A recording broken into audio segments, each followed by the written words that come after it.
Hello students, challenge education में आप लोग का बहुत बहुत स्वागत है। मैं अजीत कुमार शर्मा।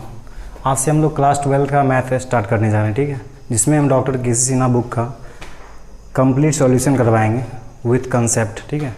अगर आप लोग हमारे वीडियो को रेगुलर बेसिस पर देखिएगा तो ये ज़रूरी नहीं कि आप के.सी. सिन्हा बुक का सॉल्यूशन कीजिएगा, ठीक है, आप एनसीईआरटी बुक से भी सॉल्यूशन कर पाएंगे, ठीक है।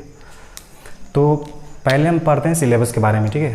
क्लास 12 का सिलेबस क्या है। क्लास 12 के सिलेबस को, मैथ्स के सिलेबस को टोटल 6 यूनिट में डिवाइड किया गया है, ठीक है। तो पहले देखते हैं वेटेज क्या है इसका।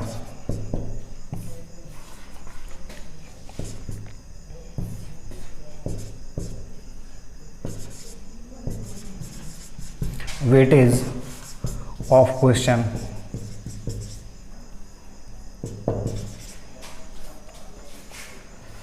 बाय यूनिट, ठीक है। यूनिट के द्वारा हम देखते हैं कि इसका वेटेज क्या है, मतलब 6 यूनिट है टोटल, उसमें किस यूनिट से कितना क्वेश्चन पूछा जाता है, ठीक है। तो हमारा पहला यूनिट है unit first, relations and functions, ठीक है, जिसे संबंध और फलन कहा जाता है हिंदी में, और ये एग्ज़ाम में 10 नंबर का पूछा जाता है, ठीक है। हमारा दूसरा यूनिट है अलजेब्रा, जिसे बीजगणित कहा जाता है, जो एग्ज़ाम में 13 नंबर का पूछा जाता है, ठीक है।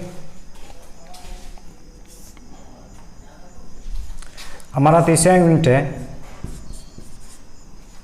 कैलकुलस,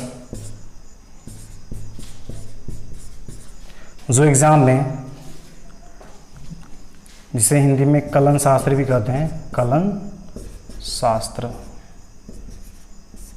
जो एग्ज़ाम में पहले तो 44 नंबर का पूछा जाता था, लेकिन अब इसको कम करके 40 नंबर का कर दिया गया है, क्योंकि पहले एग्ज़ाम में ऑब्जेक्टिव की संख्या कम थी। पहले अलजेब्रा से, मतलब अलजेब्रा पूरा 12th बुक से टोटल 40 ऑब्जेक्टिव पूछा जाता था, लेकिन अब इसको बढ़ा के 50 ऑब्जेक्टिव कर दिया गया है, जिसके कारण कलन शास्त्र के सिलेबस में इसका 44 नंबर को घटा करके 40 नंबर कर दिया गया, ठीक है। हमारा चौथा यूनिट है वेक्टर्स एंड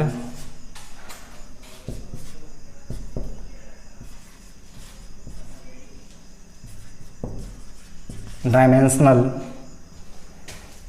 ज्योमेट्री,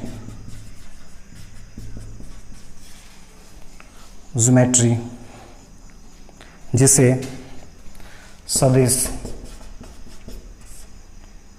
और त्रिविमीय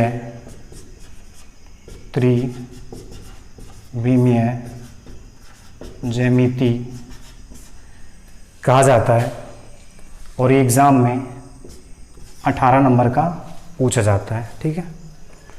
हमारा 5वां यूनिट है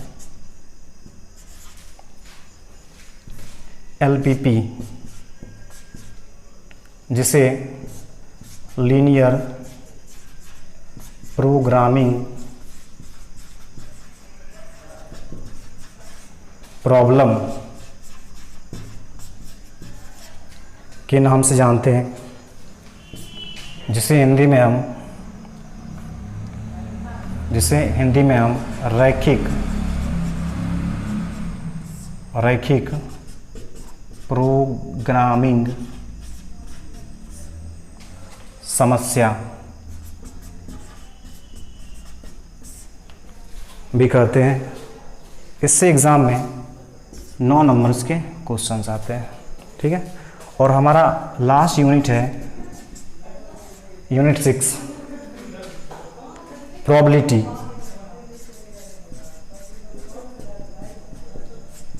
प्रोबेबिलिटी जिसे